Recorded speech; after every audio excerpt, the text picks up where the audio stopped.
하나님께서는 믿음으로 준비된 자녀를 복주시고 풍성한 삶을 누리게 하시며 또 준비시켜 이러한 삶을 살게 하시는 줄로 믿습니다. 영국의 시인이자 평론가인 사무엘 존슨이 어느 무더운 여름날 장터 한쪽 곁에 서서 홀로 몇 시간을 서서 눈물을 흘리고 있었습니다. 사람들이 인사를 하거나 말을 걸어도 아무런 대답도 없이 그냥 서서 눈물만 흘리고 있는 겁니다. 제자들이 너무도 궁금해졌습니다. 우리의 스승이 왜 저렇게 슬피 울고만 계신가? 다가가 이유를 물었습니다. 선생님, 무슨 일이 있으시기에 이렇게 울고 계십니까? 선생님은 드디어 입을 떼시면서 사실 50년 전 우리 아버지께서 이 자리에서 헌 책 장사를 하셨는데 어느 날 아버지가 장사를 위해 아침에 일어나셨지만 몸이 몹시 피곤하시고 편찮으셔서 나에게 대신 하루만 시장에 가 책 장사를 해달라고 했는데 아버지가 책 장사하는 것만, 헌 책 장사하는 것만 해도 부끄러워 죽겠는데 나들어 나가서 하라고 그래서 그만 거절했다는 거죠. 세월이 많이 흘러 아버님이 떠나신 뒤에 50년이 지난 지금 생각해 보니 그때 50년 전 하루 헌 책 장사 해달라 부탁했던 아버지의 부탁을 들어드리지 못한 것이 너무 후회가 되어서 울고 있다고 하더랍니다.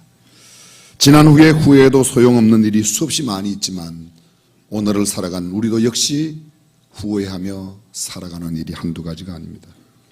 사람은 죽을 때가 되면 지나온 일생을 회고하면서 보편적으로 한 3가지 정도 후회를 한답니다. 첫 번째 후회는 내가 좀 더 베풀고 살지 못하였던 일에 대해서 그래 그때 좀 더 나누어 주었어야 되는 건데 왜 그렇게 나누지 못하고 내만 움켜잡고 있었는가. 두 번째 후회는 참지 못한 것에 대한 후회랍니다. 내가 좀 더 참을 수 있었는데 그때 왜 그렇게 화를 내고 소리를 질렀는지 아내에게 또 남편에게 자식들에게 못할 짓 한 것에 대한 후회가 있다는 것이죠. 마지막 3번째 후회는 좀 더 행복하게 살 걸, 여유 있게 살 걸, 그렇게 살지 못한 것에 대한 후회가 있답니다. 왜 그렇게 빡빡하게 팍팍하게 살아왔는지, 왜 그렇게 짜증 부리고 불만과 불평과 원망 속에 살아왔는지 그렇게 후회를 한답니다. 이렇게 좀 더 참았더라면, 좀 더 나누었더라면, 좀 더 행복하게 여유 있게 조심스럽게 살았더라면, 그러나 돌이킬 수 없는 것, 시간은 되돌릴 수 없는 것이죠. 전도서는 우리에게 이렇게 말합니다. 범사에 때와 기한이 있다고 말합니다.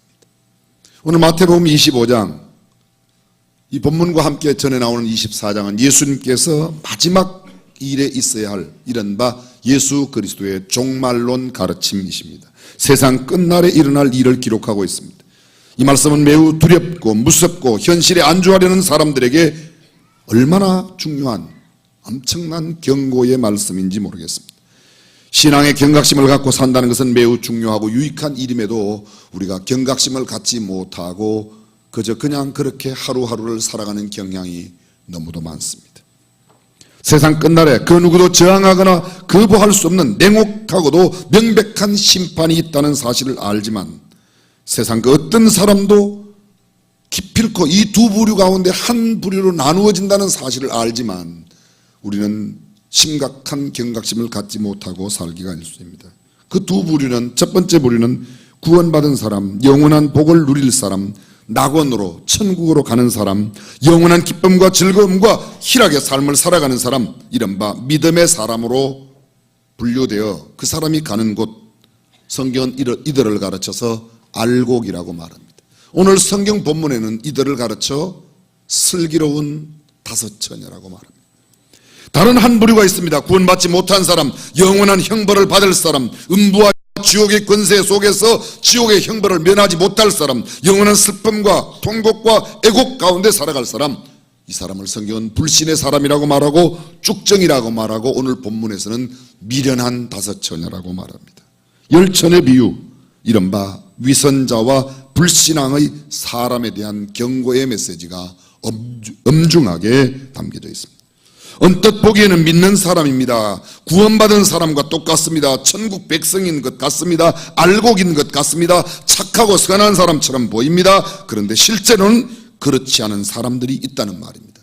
어쩌면 이 사람은 아예 교회 밖의 사람은 아니라는 생각. 예배당 안에 있는데, 우리 공동체 안에 함께 있는데 문의는 다 같습니다. 죄송합니다. 주일이 되면 예배당에 오는 것도 같이 옵니다. 함께 일어서고 함께 앉고 찬양하고 기도하고 헌금하고 봉사도 합니다. 그런데 내용은 없습니다.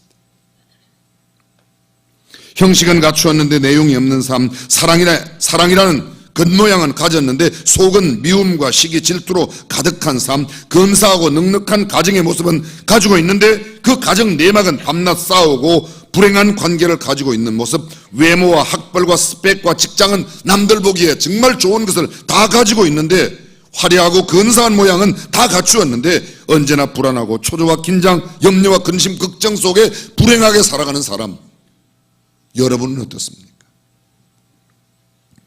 성경은 이런 사람을 가르쳐 입만무성한 열매 없는 나무라고 이야기합니다. 내용이 없는 쭉정이라고 말합니다. 텅 빈 형식주의와 외식주의가 바로 이런 사람이라고 지적하고 있습니다.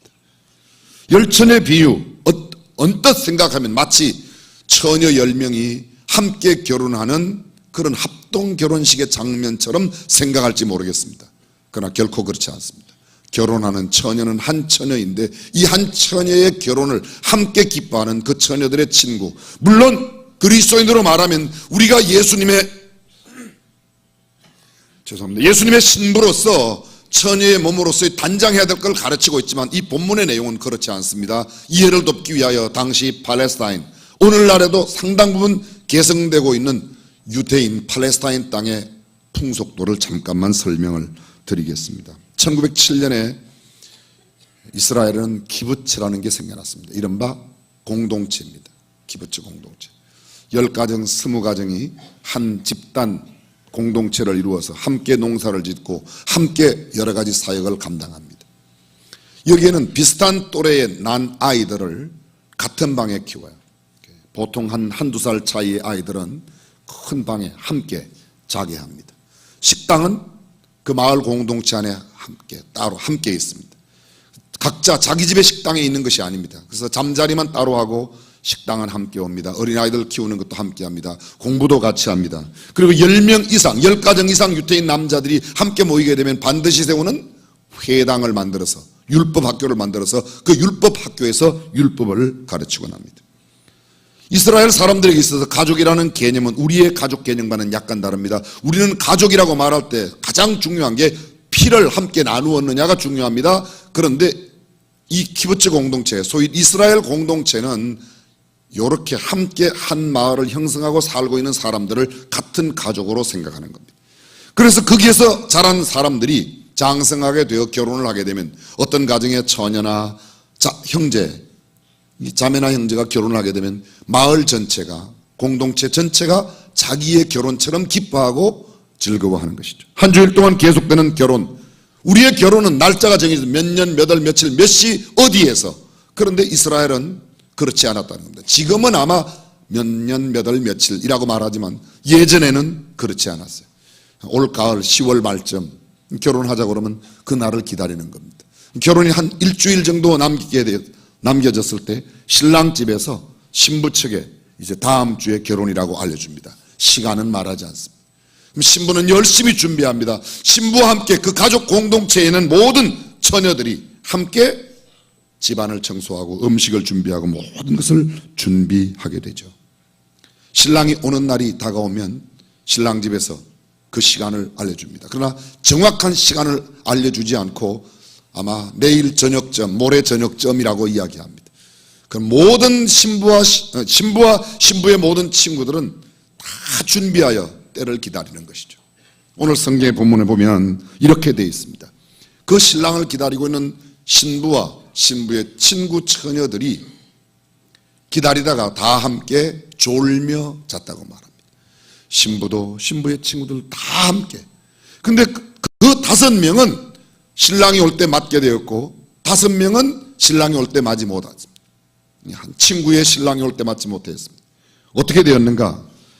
밤중쯤 신랑이 더디오고 밤중쯤 되어서 신랑이 온다는 소리를 들으니까 막 함께 일어났습니다. 그때 신랑이 온 게 아닙니다. 이제 멀리 온다는 겁니다. 가까이 오니까 이제는 막 곧 준비해야 된다는 겁니다.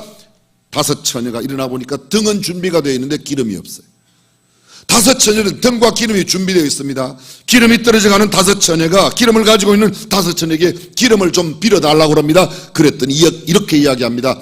함께 쓰기에는 부족할 것 같으니까 빨리, 신랑이 도착하기 전에 빨리 기름을 사오라고 그러는 거죠. 다섯 처녀가 기름을 사러 막 나가고 얼마 되지 않았는데 신랑이 문 앞에 온 겁니다.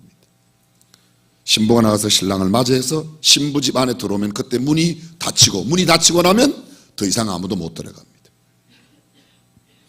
바로 이런 상황이 여기에 있었던 겁니다. 신랑은 밤에 신부댁으로 들어옴으로써 문이 닫혀지게 되면 그 누구도 들어올 수 없습니다. 신부는 신랑이 올 때까지 기다리며 준비하는 이 상황, 가장 중요한 준비, 청소를 준비하고 청소로 집안을 단장하고 음식을 준비하고 몸치장, 화장, 마사지, 신혼살림 모든 것을 다 중요했습니다. 근데 준비합니다. 그런데 가장 중요한 준비는 뭐였어요? 등과 함께 등에 킬 기름이었습니다. 이 기름이 왜 중요한가? 팔레스타인의 풍습에는 신랑이 오면 신부가 그 등을 돌고 나가고 신부의 친구들도 등을 든 사람만 함께 나가서 신랑과 함께 연회를 즐기게 되어 있습니다. 등이 없는 사람은 참여하지 못합니다. 그래서 등과 함께 중요한 것이 이 등에 불을 켜는 겁니다. 불 없는 빈 등을 들고서는 함께 참여할 수 없는 겁니다. 그런데 이 10처녀 가운데 5명의 처녀는 슬기로운 처녀였고 5명의 처녀는 미련한 처녀였습니다. 머리, 얼굴, 몸, 옷, 화장, 장신구 다 똑같이 준비했습니다. 눈에 보이는 것은 하나도 다른 게 없습니다. 막상 정작 중요한 불을 밝힐 기름을 준비하지 못했던 처녀들, 기름을 준비하러 간 사이에 신랑이 왔다는 것이죠. 문제는 그것입니다. 신랑이 더디 왔다는 겁니다. 아니, 더디 온 신랑보다 더 중요한 그들의 잘못은 그들이 더디 올 신랑이 올 때에 맞이할 준비, 기름을 준비하지 못했다는 겁니다. 오늘 성경을 이렇게 말합니다. 5절을 보십시오. 다 졸며 잘세. 사람들은 흔히 이렇게 생각합니다. 졸지 않고 깨어있는 처녀가 슬기로운 처녀라고 생각합니다. 성경은 그렇게 말하지 않습니다. 슬기로운 처녀도 졸았습니다. 그들도 잤습니다. 미련한 처녀만 존 것이 아닙니다. 아직 준비할 것이 남았는데도 졸았던 사람과 준비를 다 해놓고 졸았던 사람의 차이가 바로 이것입니다.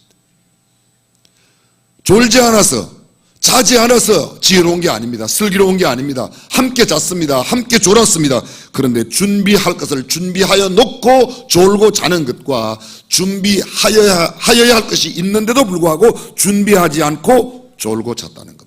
저는 여러분에게 단도직입적으로 도전합니다. 여러분은 다 준비되어 있으십니까? 어찌 이렇게 아멘이 없으십니까? 도대체 그 기름이란 무엇입니까? 이미도 말씀드렸지만 외형은 갖추어 있습니다. 형식은 가지고 있습니다. 겉모양은 똑같습니다. 똑같이 예배당 올 때 함께 옵니다. 똑같이 봉사할 때 봉사합니다. 똑같이 모든 행동을 다 갖고 있습니다. 그런데 안에 정작 보이지 않는 그곳에, 숨겨져 있는 그곳에 있는 것, 가장 소중한 기름이 있냐는 겁니다. 여쭤봅니다. 여러분은 기름을 준비하고 계십니까?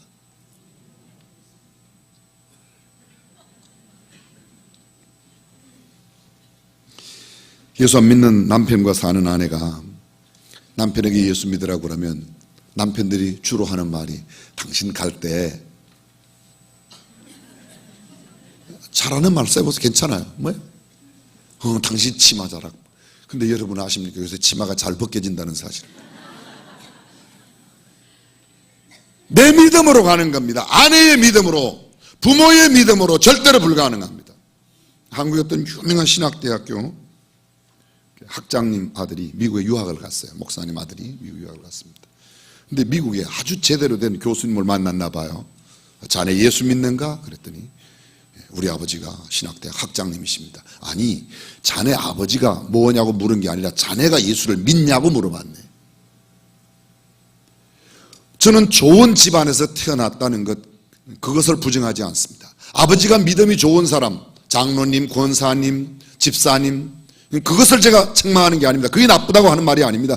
문제는 내가 예수 그리스도를 믿냐 하는 겁니다.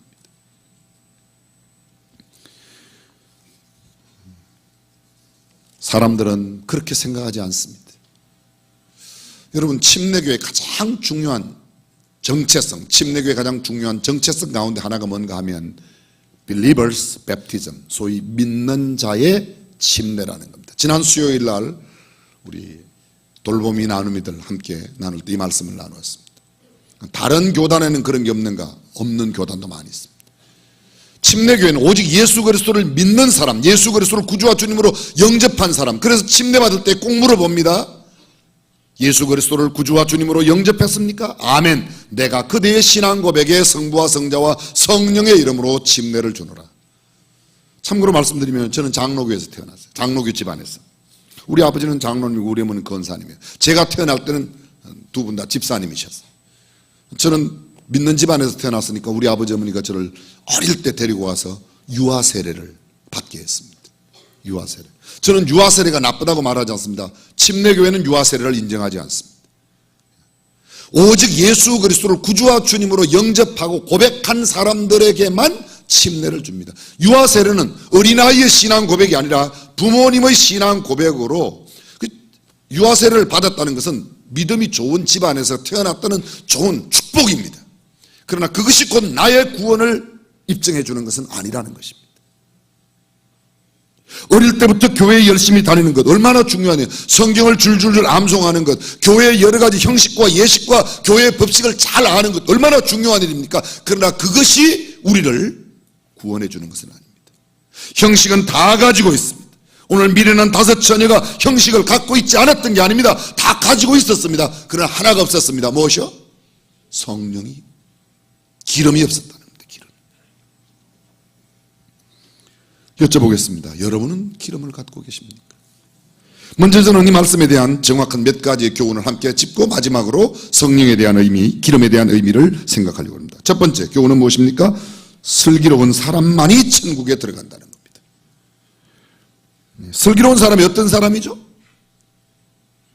기름을 준비한 5 처녀, 맞습니다. 그런데 그 기름을 준비한 5 처녀의 특징이 뭐예요? 예수님이, 아니 신랑이 늦게 오실 수도 있다는 사실을 알고, 때를 알고 그 때를 준비한 사람이라는 겁니다. 25장 5절을 보십시오. 신랑이 더디 오므로 다 졸며 잘세. 신랑이 더디 왔다고 말합니다. 생각한 것과 달리 늦었습니다. 슬기로운 5 처녀는 걱정하지 않습니다. 왜냐하면 늦게 와도 충분히 기름이 준비되어 있으니까. 평소에는 믿음의 크기가 잘 드러나지 않습니다. 정말 내가 믿는 사람인지 안 믿는 사람인지 잘 드러나지 않습니다. 바람이 불어봐야 합니다. 시험과 시련이 닥쳐와야 내 믿음이 진짜인지 압니다. 일반적인 시간의 흐름 속에서는 지금쯤 보통 12월쯤 되면 조금 또 드러나게 되어 있습니다. 어떻게 드러나는가 아주 쉽게 설명을 해드리겠습니다. 내년도에는 혹시 나 뭐 한 자리 교회에서 시켜줄래나, 이런 생각이 들면 뒤편에 해당될 가능성이 좀 있습니다. 어머, 내 이야기를 지금 하고 있네. 나 같은 게 구원받은 건 너무 감사하지. 무슨 교회에 무슨 장, 남들이 알아주는 무슨 그것, 직위 이런 거 아니야. 난 충성스럽게. 장로님을 뽑을 때 보면 약간 드러나요. 꼭 길을 쓰고 내가 돼야 된다고 생각하는 사람, 요거 뒤에 일 가능성이 상당히 높습니다. 아주 제가 쉽게 말씀드리는 거 쉽게. 그렇다고는 말하지 않았습니다. 가능성은 상당히 높습니다. 내가 해야 된다고 생각합니다. 내가 가장 괜찮다고 생각합니다. 성경 우리에게 이렇게 말합니다. 그 알곡과 죽정이를 구분할 때 키에다가 넣고 흔들 때에 알곡은 남고 죽정이는 날아간다고 합니다. 흔들릴 때 아는 겁니다. 흔들려 봐야 아는 겁니다. 시험이 닥쳐와 봐야 누가 진짜. 성경은 이렇게 또 말합니다. 너희가 믿음에 있는가 너희 자신을 시험하고 너희 자신을 확증하라. 예수 그리스도께서 너희 안에 계신 줄을 너희가 알지 못하느냐? 그렇지 않으면 너희가 버리운 자니라. 너희는 너희 자신이 믿음 가운데 있는가 자신을 시험하고 확증하라고 말합니다. 시험해 보아야 합니다. 그리하여야 자신의 믿음의 분량이 어떤지, 정말 주님께서 인정하는 믿음인지 알 수 있는 겁니다. 미련한 처녀들은 뒤늦게 깨달았습니다. 그들은 기름이 더 필요하다는 것을 깨달았는데 기름을 빌려달라고 요청하지만 빌리면 기름은 빌려줄 수 없다는 겁니다. 여러분, 여기 또 하나의 중요한 교훈이 있습니다. 기름은 빌려줄 수 없습니다. 다시 말하면 믿음은 다른 사람의 믿음으로 내가 구원받는 게 아니라는 거예요. 오직 내 믿음으로만 구원받습니다. 성경에 이렇게 그랬어요. 믿음으로 노아는 그의 가족들이 구원됐다고 말합니다. 근데 여러분 기억하세요. 노아 한 사람만 믿고 노아 한 사람만 방주 안에 들어갔는데 노아의 식구들이 방주 밖에 있어도 구원받았다면 노아의 믿음으로 노아의 식구들이 구원받은 겁니다. 근데 여러분, 노아의 이야기를 들은 노아의 아내와 노아의 세 아들, 노아의 세 자부가 각각 그 아버지의 말을 듣고 하나님께서 그에게 들려주신 그 말씀을 듣고 그들 스스로가 자기 발로 방주 안에 걸어 들어갔기 때문에 구원받은 겁니다. 바깥에 있던 모든 생명들은 어떻게 됐어요? 죽었어요. 내 아내가 예수를 잘 믿으니까 나도 구원받겠다. 우리 아빠 엄마가 훌륭한 믿음의 사람이니까 나 구원받겠다. 아닙니다. 내가 믿어야 돼. 믿음은 내 믿음이고 구원도 내 구원이지 너의 믿음으로 내가 구원받는 것. 주 예수를 믿어라. 그리하면 너와 내 집이 구원을 받으리라. 언뜻 들으면 나의 믿음이 내 가족을 구원할 것 같습니다. 그 말은 그런 뜻이 아닙니다. 내가 믿는 믿음을 내 가족들에게 알려 내 가족들도 그 말씀을 믿고 주님 앞에 나와 자신의 죄인됨을 고백하고 예수 그리스도의 대속적인 죽음을 믿고 예수님을 영접할 때 구원받는 것인 줄로 믿습니다. 이것이 성경입니다. 그래서 빌려올 수 없는 기름, 그것은 바로 믿음을 의미하는 겁니다. 또 하나의 교훈이 있습니다. 믿음은 때에 맞아야 돼요. 때에. 다시 말하면요, 믿어야 할 것을 믿어야 돼요. 믿지 않는 것을 믿으면 참 곤란합니다. 오늘 본문 13절, 그런즉 깨어있어라. 너희는 그 날과 그 시를 알지. 여기 때, 그 날, 그 시. 언뜻 생각하면 이렇게 생각합니다. 깨어있어라. 깨어있어라가 뭐죠? 깨어있어라. 잠자지 말고 깨어있어라. 그런 뜻이 아닙니다. 우리는 이미 읽었습니다. 5절에서 다 졸며 잘세. 슬기로운 처녀들도 졸며 잤습니다. 깨어있던 여인이 아닙니다. 그들도 졸며 잤습니다. 그러면 이 문장은 무슨 뜻입니까? 깨어있다는 말은 무슨 뜻일까요? 신랑이 올 때 맞을 수 있는 그런 믿음이냐는 거예요. 예수님과 함께 연관된 믿음이냐, 내가 엉뚱한 것을 믿고 있냐, 나도 열심히 믿으니까 된다. 뭘 믿느냐, 누구를 믿느냐, 어떻게 믿느냐가 그만큼 중요하다는 겁니다. 때를 놓치면 아무리 큰 믿음도 소용이 없습니다. 믿음의 대상이 정확하지 않으면 아무리 큰 믿음도 소용이 없습니다. 여러분, 안 믿는 사람도 안 믿는 게 아닙니다. 안 믿는 사람도 믿어요. 딴 걸 믿어요. 딴 걸 믿는 거예요. 천국은 준비되지 않으면 결단코 누릴 수 없습니다. 천국의 잔치에 모두를 초대했습니다. 누구나가 다 들어올 수 있습니다. 그러나 오직 등과 기름을 준비한 자만 들어갈 수 있음을 기억해야 됩니다. 자, 이제 마지막으로 그러면 도대체 기름은 무엇입니까? 성경에 가장 많이 기름에 대한 여러 가지 표현이 있지만 가장 객관적이면서도 가장 우리에게 와닿는 것은 성령님을 가르칩니다. 예수님 마지막 감람산에서 승천하실 때 이렇게 말씀하십니다. 사도와 같이 모이사 저에게 분부하여 가라사대 예루살렘을 떠나지 말고 내게 들은 바 아버지의 약속하신 것을 기다리라. 너희는 예루살렘을 떠나지 말고 아버지의 약속하신 것, 그게 뭐죠? 요한복음 14장과 16장에 보면 예수님 말씀하신 제자들에게 내가 떠나면 다른 보혜사를 너희에게 보낸다. 그 아버지의 약속하신 것이 다른 보혜사. 보혜사가 뭐예요? 성령님이에요. 그분이 오시면 8절 사도행전 1장에 오직 성령이 너희에게 임하시면, 성령이 오시면 너희가 권능을 받고, 첫째 성령을 받으면 권능의 사람이 돼. 그 권능의 사람의 바깥의 외적인 모습이 뭐예요? 예루살렘과 온 유대와 사마리아와 땅끝까지 이르러 내 증인이 된다. 증인이 된다. 기름을 가진 사람의 특징이 무엇입니까? 그들은 예수 그리스도를 증거하며 살아갑니다. 많은 사람들이 그렇게 말해요. 전도는 나는 은사가 아니에요. 나는 다른 봉사가 은사야. 그렇지 않습니다. 전도는 은사의 문제가 아니라 모든 그리스도인이 감당해야, 우리 교회 용어로 말하면 동판 걸기에 힘쓴다는 거예요. 아니, 수준 높은 이야기를 현실적으로 이야기하는데 어찌 아멘 이렇게 박하시 없나이까? 아멘? 한번 생각해 보십시오. 지나간 1년 동안 나는 과연 잃어버린 영혼들에 대한 애타는 마음을 갖고 얼마나 그 영혼의 그 구원을 위해서 예수 그리스도를 증거하였는가? 저는 이 시간 여러분들에게 이렇게 묻지 않습니다. 당신은 목사입니까? 장로입니까? 권사입니까? 당신은 몇 년 동안 예수 믿었습니까? 그런 묻지 않습니다. 중요한 것은 이것입니다. 내 안에 거하시는 성령, 성령님의 역사 가장 첫 번째가 뭐이죠? 누구든지 성령으로 아니하고는 예수를 주라 시인할 수 없느니라. 성령의 첫 번째 역사가 예수님을 주님이라고 시인하는 거예요. 나의 죄인됨을 인정하고 예수님이 나의 구주라고 인정하는 겁니다. 성령님의 역사가 뭐예요? 성령이 충만하게 임하면 성령이 말하게 하심을 따라 말을 합니다. 그 말이 뭐죠? 예수는 그리스도라는 말을 하는 거예요. 흔히 다른 사람들이 말합니다. 각기 다른 방언으로 말하니라. 그 다른 방언은 언어가 다른 것이 아닙니다. 똑같은 언어인데 똑같은 한국말인데 어제는 맨날 아파트 이야기, 부동산 이야기만 하다가 오늘은 예수 이야기를 했다. 그게 다른 언어로 언어가 바뀌었다는 겁니다. 성령 충만이에요. 성령의 역사가 바로 그것입니다. 빌립보서는 우리에게 이렇게 말합니다. 아무것도 염려하지 말고 오직 모든 일에 기도와 간구로 너희 구할 것을 감사함으로 하나님께 아뢰라. 참 성령이 거하는 사람들은 염려의 사람이 아니라 믿음의 사람입니다. 민수기 14장 28절에 보게 되면 이스라엘 백성들이 애굽에서 나와서 광야를 삽니다. 광야에 나온 지 1년 되었을 때 정탐꾼 12명을 보내서 팔레스타인 가나안 땅을 정탐하게 하고 돌아옵니다. 그들이 40일을 정탐하고 돌아와서 12명이 보고를 했습니다. 그 땅은 아주 망할 땅이다. 열매가 없는 땅이다. 아주 척박한 땅이라고.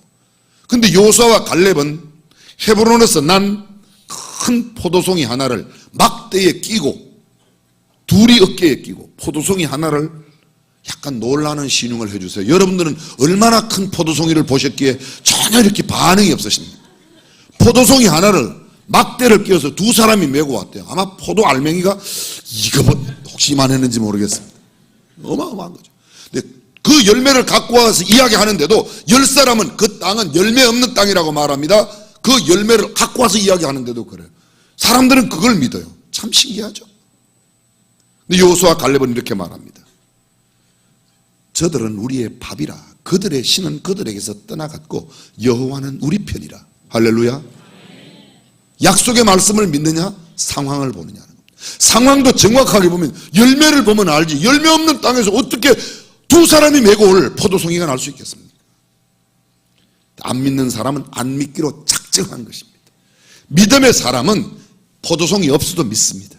하나님의 말씀에 근거한 삶을 살아간다. 그 사람들이 그 땅을 차지했습니다. 잘 들어보십시오. 그들에게 이르기를 여호와의 말씀에 나의 삶을 가리켜 맹세하노라. 너희 말이 내 귀에 들린 대로 내가 너희에게 하노니. 너희 말이 내 귀에 들린 대로 내가 너한테. 끝났어. 우리 이제 다 끝났어. 가나안에 못 들어가. 여러분 기억나십니까? 애굽에서 나올 때 몇 명이 나왔죠? 만 19세 이상, 20세 이상으로 전쟁에 나갈 수 있는 남자의 숫자만 60만 3,550명이었습니다. 그들이 모두 광야에서 다 죽었습니다. 단 두 사람 제외하고. 그때 정탐했던 여호수아와 갈렙 두 사람을 제외하고는 다 죽었습니다. 가나안 땅에 들어갈 때 전쟁에 나갈 수 있는 사람의 숫자가 60만 3천 명쯤 되었습니다. 몇백 명 줄어들었어요. 그런데 그 사람 가운데 그 많은 60만 3천 명 되는 그 사람 가운데서 애굽에서 나온 사람은 두 사람밖에 없습니다. 나머지는 다 광야에서. 이 어린아이와 여기에 있는 사람들은 다 광야에서 죽을 거라고 했었는데 오히려 그 광야에서 태어난 세대, 애굽을 알지 못하던 세대, 애굽을 그리워하지 않던 사람들은 가나안 땅에 들어갔습니다. 애굽을 그리워하며 우리가 애굽에 있었을 때는 고기 가마 곁에 있었는데, 애굽에 있었을 때는 파와 마늘과 배추와 외와 생선을 마음대로 먹었는데, 애굽의 음식을 그리워하며 애굽을 생각하던 사람들은 광야에서 다 죽었어요. 똑같이 나왔습니다. 광야 생활을 함께 걸어갑니다. 근데 그들 모두가 다 가나안 땅에 들어간 것은 아닙니다. 말씀을 정리합니다. 사랑하는 성도 여러분, 여러분들은 이렇게 주일날 예배당에 오신 거 보면 다 준비는 했어요. 등도 준비는 했어요. 그런데 하나 여쭤볼게요. 기름도 준비되어 있으십니까? 기름이죠. 그 기름 없으면 정말 우리는 불쌍한 사람입니다. 고린도전서 15장에 만약 믿는 자들에게 부활이 없다면 믿지 아니하는 자들보다 더 불쌍한 자다. 예배당에 열심히 다녔는데 나중에 천국 못 가면 차라리 안 믿고 그냥 놀기나 했지. 너무 쉽게 번역했습니까?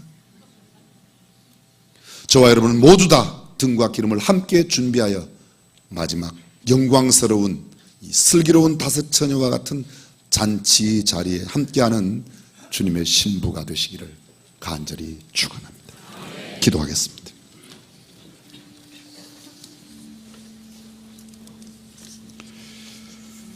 전능하신 우리 하나님, 혹시 저희들이 외형과 형식만 갖추고 내용이 빠져있는 사람이 아닌지 다시 한번 자신을 돌아보는 시간이 되게 하여 주옵소서. 주님 말씀하시기를 그때의 천국은 마치 등불을 들고 신랑을 맞으려고 하는 열 처녀와 같다고 하였습니다. 우리 가운데 단 한 사람도 미련하여 기름을 준비하지 못한 처녀 같은 사람 되지 아니하고 모두가 다 등과 기름을 완벽하게 준비하여 영광스럽게 신랑을 맞는 믿음의 사람으로 살게 하여 주옵소서. 예수님의 이름으로 기도드립니다. 아멘.